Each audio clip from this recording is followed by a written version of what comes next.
இயேசு கிறிஸ்து மறைந்து 600 ஆண்டுகளுக்குப் பின் ஐரோப்பா இருளில் மூழ்கிக் கொண்டிருந்த காலகட்டத்தில், பழைய நாகரிகங்கள் அழிந்து கொண்டிருந்த நேரத்தில், அரேபிய நாட்டில் மக்கா நகரில் இப்ராஹிம் நபி அவர்களின் வழித்தோன்றலாகிய அப்துல்லா ஆமீனா தம்பதியர்களுக்கு மகனாக முகமது பிறந்தார்கள். மக்கா அப்போது ஒரு செழிப்பான வியாபார நகரம். உள்ளூர் வியாபாரிகள் அதை ஆண்டு வந்தனர். அவர்களது செல்வம் பெருக அவர்கள் வணங்கும் கடவுள்கள்தான் காரணம் என்று நம்பினார்கள். கடவுள்களுக்கு அவர்கள் இடமளித்தனர். ஒவ்வொரு வருடமும் பெரும் சந்தை கூடும்போது பாலைவன பூசாரிகள் தங்கள் கடவுள்களின் சிலைகளையும் வரைபடத்தையும் காபாவிற்குள் கொண்டு வந்தார்கள்.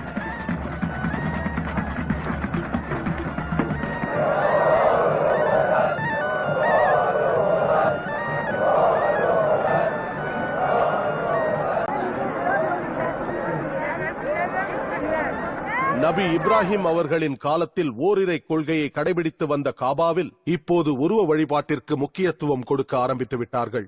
வெவ்வேறு விதமான 360 கடவுள்கள் இங்கே வழிபடப்பட்டனர்.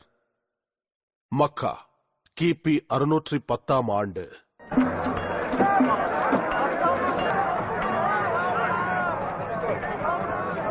அங்கன்ன வேடிக்கை.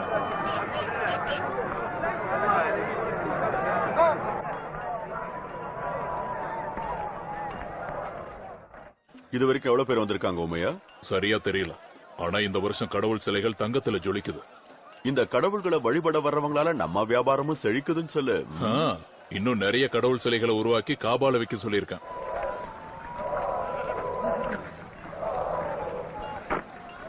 இதோ சிரியா நாட்டு வியாபாரிகள் ரொம்ப தூரத்துல இருந்து வந்திருக்காங்க. ரொம்ப தாகமா இருப்பாங்கன்னு நினைக்கிறேன். தண்ணி இறைச்சி கொடுக்க இன்னும் ஆட்களை ஏற்பாடு பண்ணு. அவங்களுக்கு விருந்து கொடுக்கறதுக்கு எவ்வளவு ஆடுகளை வெட்டலாம்? ஒரு 70 வெட்டலாம். 100 ஆடுகளை வெட்டு. விருந்தாளிகளை உபசரிக்கிறதுல மக்காக்குன்னு ஒரு பேர் இருக்கு.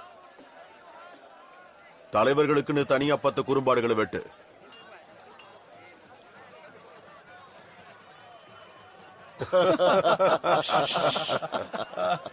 கவிஞர்களுக்கு ரொட்டியும் தண்ணீரும் ஹக்கீம் வீட்டுல தாராளமா கிடைக்கும். கவிஞர்களை திருப்திப்படுத்துறதுக்காக ராத்திரியானா குறும்பாடுகளை. இருங்க இருங்க, இன்னொரு முக்கியமான விஷயம். அந்த ரொட்டி துண்டு இருக்கே, அது தண்ணியை விட மெலிசா இருக்கும். ஓ, வழிவிடுங்க வழிவிடுங்க, வியாபாரிகளே வழிவிடுங்க. அங்க பாருங்க, அபு சுஃபியான் வந்துகிட்டு இருக்காரு. மாபெரும் செல்வந்தர், வல்லலும் கூட. கவிதைகளின் தந்தையான அபு சுஃபியான் உங்களுக்கெல்லாம் விருந்து கொடுத்தார்னா சந்தோஷம் அதுல தாண்டவமாடும், அன்பு அதுல இழைஞ்சு ஓடும். அவர் வீட்டு திராட்சை ரசத்தை குடிக்கிறதுக்கு எல்லாரும் புண்ணியம் பண்ணி இருக்கணும். அபு சுஃபியானுக்கு வானம் இறங்கி வந்து வாழ்த்து பாடும். பூமியின் இணையில்லா வல்லல் அபு சுஃபியான வரவேற்கிறேன்.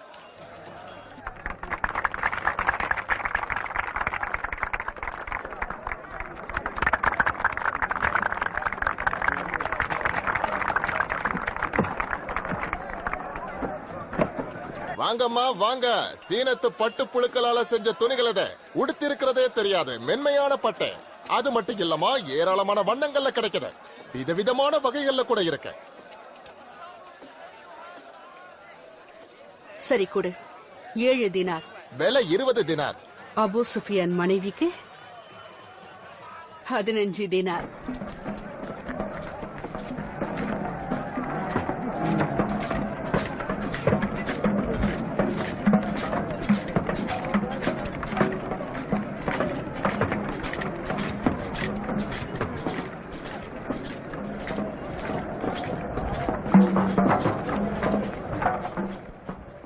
அருமை அருமை. காபால இருக்கிற கடவுளுக்கு எல்லாம் கிடைக்குது. ரொம்ப சந்தோஷம்.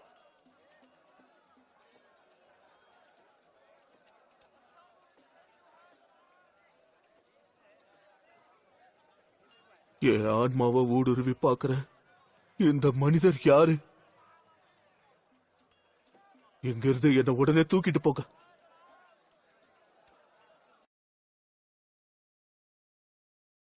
அந்த முகமது இங்க எதுக்கு வரணும்? அவனை நீங்க ஏன் தடுக்கல? அவன் உங்க சகோதர மகன் தானே? சீக்கிரமா மாறிடுவான். மாறுவானா? அவனுக்கு 40 வயசாச்சு. எல்லாமே வித்தியாசமா இருக்கு. ஒரு பணக்காரனா மக்காவுல ராஜா மாதிரி இருக்க வேண்டியவன் குளிர்ல நடுங்கிக்கிட்டு ஒரு குகையில குடியிருக்கிறான். அவன் நடவடிக்கை வித்தியாசமா இல்ல?